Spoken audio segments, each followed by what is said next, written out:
Networking ಪ್ರಯಾಣದೊಂದಿಗೆ ನನ್ನ YouTube ಚಾನೆಲ್ಗೆ ಸುಸ್ವಾಗತ. ನಿಮ್ಮ ಮನೆಯಲ್ಲಿ 10 ಮೊಬೈಲ್ ಇದ್ರೂ ಒಂದೇ ಇಂಟರ್ನೆಟ್ ಕನೆಕ್ಷನ್ ಇದ್ರೆ ಸಾಕು, ಎಲ್ಲರೂ ಬ್ರೌಸ್ ಮಾಡ್ತೀರಾ ಅಲ್ವಾ? ಇದು ಹೇಗೆ ಸಾಧ್ಯ ಗೊತ್ತಾ? ಅದೇ NAT ಮ್ಯಾಜಿಕ್. NAT ಅಂದ್ರೆ ನೆಟ್ವರ್ಕ್ ಅಡ್ರೆಸ್ ಟ್ರಾನ್ಸ್ಲೇಷನ್. ಸರಳವಾಗಿ ಹೇಳ್ಬೇಕಂದ್ರೆ ಇದು ನಿಮ್ಮ ರೌಟರ್ನಲ್ಲಿರೋ ಒಬ್ಬ ರಿಸೆಪ್ಷನಿಸ್ಟ್ ಇದ್ದ ಹಾಗೆ. ನಿಮ್ಮ ಫೋನ್ನ ಲೋಕಲ್ ಅಥವಾ ಪ್ರೈವೇಟ್ IP ಅನ್ನ ಇಂಟರ್ನೆಟ್ಗೆ ಬೇಕಿರೋ ಪಬ್ಲಿಕ್ IP ಆಗಿ ಇದು ಬದಲಾಯಿಸುತ್ತೆ. ನೀವು ಗೂಗಲ್ಗೆ ರಿಕ್ವೆಸ್ಟ್ ಕಳಿಸಿದಾಗ NAT ಅದನ್ನ ಹೊರಗಿನ ಪ್ರಪಂಚಕ್ಕೆ ತಲುಪಿಸುತ್ತೆ. ವಾಪಸ್ ಉತ್ತರ ಬಂದಾಗ ಅದು ಯಾವ ಫೋನ್ಗೆ ಹೋಗ್ಬೇಕು ಅಂತ ನಿರ್ಧರಿಸಿ ಕರೆಕ್ಟ್ ಆಗಿ ತಲುಪಿಸುತ್ತೆ. ಇದು ನಮಗೆ ಯಾಕೆ ಬೇಕು?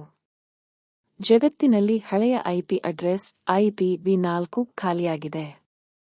NAT ಇಲ್ಲದಿದ್ರೆ ಪ್ರತಿಯೊಂದು ಮೊಬೈಲ್ಗೂ ಬೇರೆ ಬೇರೆ ಇಂಟರ್ನೆಟ್ ಕನೆಕ್ಷನ್ ತಗೋಬೇಕಾಗ್ತಿತ್ತು. NAT ನಮ್ಮ ಇಂಟರ್ನೆಟ್ ವ್ಯವಸ್ಥೆಯನ್ನ ಉಳಿಸಿದೆ. ಆದ್ರೆ NAT ಅನ್ನೋದು ಕೇವಲ ಒಂದು ತಾತ್ಕಾಲಿಕ ಅಡ್ಜಸ್ಟ್ಮೆಂಟ್. ಇಂಟರ್ನೆಟ್ನ ನಿಜವಾದ ಭವಿಷ್ಯ IPv6. ಇದು ಬಂದ್ರೆ NAT ಬೇಕಾಗಿಲ್ಲ.